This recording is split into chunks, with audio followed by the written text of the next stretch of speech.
Di mo ba nakita na dahil nga gusto nilang pagtakpan kung ano-anong ginagamit nilang katwiran?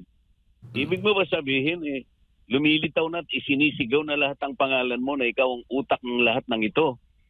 Ay yung kaukulang paggalang pa. Pantakip. Nakasulat ba sa bato yan? Absolute ba yan? Kung sinasabi nilang transparent at saka accountability, mas mataas pa ba? Mas mataas pa ba yung parametro ng kortesiya? Anong interparliamentary courtesy? Ang pinag-uusapan natin ay kinakailangan mong ilitaw.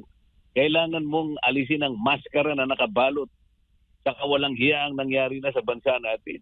Sasabihin mo pa interparliamentary courtesy? Napakababaw na argumento niya. Halatang halata yan. Kung sino yung gustong maglihis, sila yan. Opo. Ayaw nilang ilitaw. Ayaw nilang alisin ang maskara. Bakit mo harangan ng interparliamentary courtesy? Wala kang nalalabag na interparliamentary courtesy kung imbitahin mo sila. Huwag mo lang silang isabina. Yung courtesya na yung pa rin sa pag-iimbita, iniimbita mo lang. Hindi mo ba ginagalang? Iniimbita mo eh. Mm-hmm. Ang problema kung ayaw mong imbitahin, yun ang paglilihis, yun ang pagtatakip. Oo. Inimbita ko na nga si Congressman Toby Chanco. May problema ba doon? Meron ba akong nilabag doon? Wala. Voluntaryo siyang pumunta. 2 beses na nga pumunta doon eh. O bakit nila tinatakpan niya sa magitan ng tinatawag na kortesiya? Anong kortesiya? Mas mataas bang kortesiya sa accountability at saka transparency? Kung magsalita sila, parang akala mo mga moralistang magagaling. Parang akala mo mga sugo ng righteousness. Tatakpan mo ng kortesiya. Hindi ko sinasabing walang kortesiya. Sinasabi ko mas mataas ang accountability. Mas mataas ang pangangailangan ng taong bayan na malaman nila kung sino ang gumawa ng lahat ng ito na talagang ang kanilang kabangbayan ay talagang nalusaw at takot ng mga taong ito. Tatakpan mo ng kortesiya.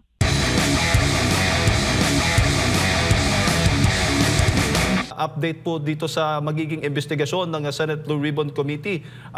Magpapatuloy ho ba? Kailan ho ba yung susunod po na investigasyon? Silang nakakaalam, Admar. Wala naman akong notice pa kung kailan ng susunod na investigasyon. Opo. Pero Senator, issue po ngayon, yung testigo po na ipinalabas po ninyo. Nandyan po sa Senate Blue Ribbon, yung nagsalita po sa Senate Blue Ribbon na kamakailan, si Orly Gutesa. Sa tingin po ninyo, ano bang masasabi po ninyo na ganito po yung pag-question ang kanyang kredibilidad bilang isang witness o resource person po during sa investigasyon po niyo sa Senate Blue Ribbon? Malinaw naman yun na hindi naman nila nagiba yung kanyang testimony. Malinaw na nakasasagot siya sa lahat ng mga tanong. Ang totoo niyan, wala mang masyadong itinanong sa kanya. Siguro dahil napansin nila na credible yung kanyang mga sinasabi. So hinahanapan na lamang siya ng butas eh. Opo. Sinasabi nila na dinisown ng nagnotaryo yung kanyang pirma. Biktima nga siya rito eh. Malay naman niya kung sino yung pumirma dun sa nagpunta yung tao. Opo. At hindi naman po... Pirma na yun eh. Pirma nung nagnotaryo. Opo, yun nga eh. O, baga, doon sa pagnonotaryo yung naging issue ngayon na Senator. Dahil nga daw, may keso... Doon nga napupunta eh. Hindi naman doon sa kanyang salaysay. Nakikita mo naman kung saan sila pumupunta eh. Opo, opo. Pero yung testimonya mo niya mismo, Senator, napakatindi po ng kanyang mga nabanggit at dalawa pong personalidad, si dating Speaker Martin Romualdez at si Congressman Zaldico. Sa tingin po ninyo, dapat nang imbitahan ng Senado itong dalawang personalidad na nabanggit po sa testimonya niya? Dapat lang, pero hindi ko sigurado kung iimbitahan nila o hindi. Minsan sinasabi nila, iimbitahan. Minsan naman, hindi. So bahala sila kung ano kanilang magiging desisyon dyan. Pero may ibang paraan ho ba, Senator, na para maimbitahan ito para sa investigasyon ang dalawang personalidad na ito? Napakaraming paraan. Di imbitahan nila. Wala namang problema ron eh. Ang problema kung darating ba yan o hindi. Opo, opo. Senator, kamakailan din ay nagbigay po ng kanyang speech o pahayag itong si Senator Cheese Escudero. At talaga matindi po yung kanyang mga naging pahayag laban po dito kay dating Speaker Martin Romualdez. Kayo ho ba ay nasurpresa doon po sa kanyang naging talumpati o naging pahayag po dyan sa Senado? Hindi na ako nasurpresa doon sapagkat nakikita ko naman pagka yung pagdinig ay papunta sa mga senador, doon lang nila tinutuntun. Aming nabanggit naman ka congressman, ayaw niluksan yun. Kaya gano'n ang naging pahayag niya na para bang may kasalanan na kanilang gustong palitawin mga senador. Samantalang napakaraming mga pangalan ang binabanggit, lalong-lalo na nung nag-testify si Gutesa, direktang ikinonektan niya si Saldico kay Speaker Martin Romualdez. At mula doon, parang gusto na nilang tumigil. Mahalata naman ninyo kung sino yung naglilihis Ang sabi ko nga, dinidiretso ko nga kayong naglilihis Opo, Senator. At meron ding mga obserbasyon ng ating mga kababayan doon sa mga nagiging resource person na bigla-bigla na lang pinapadala sa DOJ. Hindi naman wala kayong pagkakataon na maitanong. Yan ho ba ay baga nakabatay po? Wala po bang nilalabag? O dyan po sa mga pagdinig, sa rules po ng inyong mga ginagawang pagdinig sa Senado? I-raise ko na nga yun doon sa aking privilege speech. Ayaw naman nila sagutin. Saan ka naman ako nakakita na dumidinig tayo rito Kasama yung secretary ng DOJ. Pagkatapos hindi pa natin natatapos sa mga tatanungin natin, kukunin niya bigla. Pagkatapos doon niya pagtatatanungin. Pagbalik niya, mayroon supplemental affidavit. Ano ba tayo rito ako? Investigative arm ba tayo ng DOJ? Asan ba nga kung tuntunin na sinusunod natin? Hindi lamang yun, pati yung ICI, ni-raise ko nga yun. Opo. Pinalatuntunin, wala kaming agreement kung paano makikipag-coordinate ang ICI. Sapagkat meron tayong saligang batas na nagsasabi, igalang natin ang mga institutional boundaries. Meron tayong separation of powers. Ito mga doktrina na minsang naglagda ay ang ating kataas-taasang fundamental law. Ito yung ating saligang batas.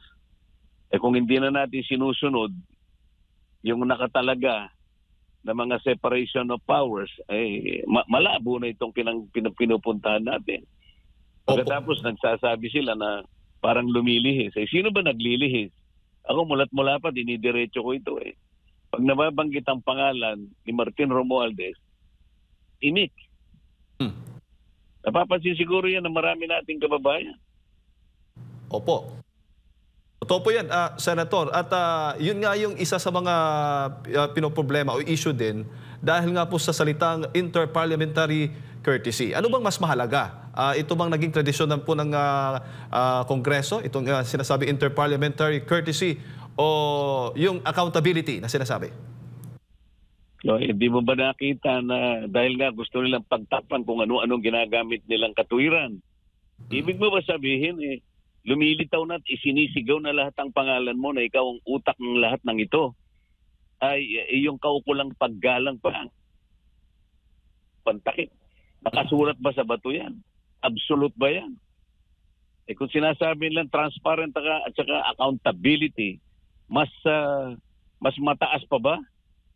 Mas mataas pa ba yung parametro ng kortesiya? Anong interparliamentary courtesy? Ang pinag-uusapan natin ay kinakailangan mong ilitaw. Kailangan mong alisin ang maskara na nakabalot sa kawalang hiya ang nangyari na sa bansa natin. Sasabihin mo pa interparliamentary courtesy. Napakababaw na argumento niya. Halatang halata yan. Kung sino yung gustong maglihis, sila yan. Opo. Ayaw nilang ilitaw. Ayaw nilang alisin ang maskara. Bakit mo harangan ng interparliamentary courtesy? Wala kang nalalabag na interparliamentary courtesy kung imbitahin mo sila. Huwag mo lang silang isabina. Yung kortesiya, naayon pa rin sa pag-iimbita. Iniimbita mo lang, hindi mo ba ginagalang nun? Iniimbita mo eh.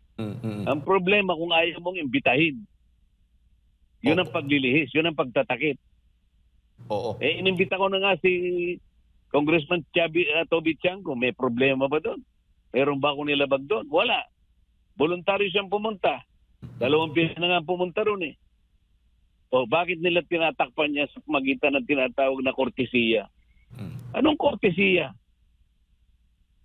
Mas matas bang kortesiya sa accountability at saka transparency?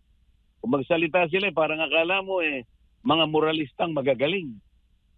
Parang akala mo mga sugo ng righteousness. Tatakpan mo ng kortesiya. Hindi ko sinasabing walang kortesiya. Sinasabi ko mas mataas ang accountability. Mas mataas ang pangangailangan ng taong bayan na malaman nila kung sino ang gumawa ng lahat ng ito na talagang ang kanilang kabangbayan ay talagang nalusaw at takot ng mga taong ito. Tatakpan mo ng kortesiya. Opo. Dili. Opo. Senator, tulad nga ng sinasabi ng ilan po sa mga kasamahan po ninyo, ang sabi, pwede daw baluktutin yung batas para ma-please, malugod po yung taong bayan. Dito po sa issue ng interparliamentary courtesy, po pwede ho bang ma-apply po yung pagbaluktot para lang maimbestigahan ang taong sangkot o nadawit po dyan sa inyong mga pagdinig? Paano mo babaluktutin yun? Kortesiya yun eh. Sabi ko nga sa'yo, imbitahan mo, kortesiya yon. Ang pag-iimbita ay paggalang. Kortesiya pa rin yun. Wala kang babaluktutin doon. Kaya lang sila, ang gusto nila, baluktutin nila. Ang gusto nila, mas mataas ang kortesiya sa accountability. Ang inahanap ng taong bayan, accountability, hindi kortesiya. Opo. Senator, may pahayag po si Senator Ping Lacson. Ano pong masasabi po niya? Basahin ko lamang po itong kanyang naging social media post. Sabi niya dito, he is overly vocal, boastful, or aggressive so he can create an image of strength through noise. May pinapatamaan po ba? Ano bang dating po? Anong masasabi po ninyo dito, Senator? Alam niyo na kung sino ang pinatatamaan niya. Opo. Alright. Senator, isa na lang, bago lang si partner Admar. Kanina nabanggit po ninyo, po pwedeng maimbitahan kahit ay mga representative ng ICI sa mga pagdinig po ng Senate Blue Ribbon Committee at wala pong nilalabag na batas po doon. Kung iimbitahin nila, ba't nila iimbitahin yun? Independent yun eh. Pero kung gusto nilang imbitahan, magtanong sa kanila, pwede rin siguro. Bakit hindi? Opo. Ang pinag-uusapan natin dito, ang ICI ba, pag nag-request ng impormasyon mula sa Senado o mula sa House of Representatives, wala ba kaming karapatang tumutol? Kailangan ba kami ang nakikipag-cooperate sa kanila? Meron ba kaming pinag-usapan na gano'n? Meron ba kaming agreement? Meron ba kaming kasunduan na ang Blue Ribbon Committee at saka yung Senate President, sila yung pupunta ron para makipag-ugnayan? Kala ko ba independent yun? Paano mo susukatin ng independence ng isang ahensya? Hindi ba yun ang executive department? Paano kung matutukoy doon yung mga kawalang hiyaan ng mga opisyalis ng executive department? Paano magiging independent yun? Sino ba nagbabayad sa kanila? Di ba executive department? O paano magiging independent yun? Opo. At saka pabor ho ba kayo na hindi po sa publiko yung mga pagdinig po ng ICI? Nasa kanila yun. Senador, magandang umaga. Si Admar po ito. Sir, Admar, bilisan natin kasi pababa na ako. Opo. Sir, sakali pong magkaroon pa ng susunod na mga investigasyon, dadalo pa po ba itong si Master Sergeant Guteza at tatalakay nyo rin pa rin po ba yung paglilinaw doon sa kanyang naging testimonya? Kasi ito yung lumalabas ngayon sa social media, kini-question yung kanyang kredibilidad, bagamat mas mabigat na siya mismo ang humarap doon, sinumpaan niya, nanumpa siya dyan sa Senado, sa kanyang mga salaysay po, Senador. Hindi credibility ang kino-question nila. Ang kino-question nila, yung notaryo. Walang kinalaman ng notaryo doon sa kanyang ipinahayag doon. Credible. Credible si Gutesa. Opo. Isa na lamang po, Senador. Ito pong, meron pong nabanggit sa report na yung mga diskaya nag-tell all daw sa ICI. Possible na mga hindi niya nabanggit dyan sa Senado. So marapat po ba na talagang magsabi din siya sa Senado kung ano man na ito? Kasi parang dyan sa ICI, doon nababanggit sa Senado, ngayon hindi pa nga natin alam kung magpapatuloy pa ang investigasyon po, Senador. Hindi ko alam yun kung may sasabihin pa sila.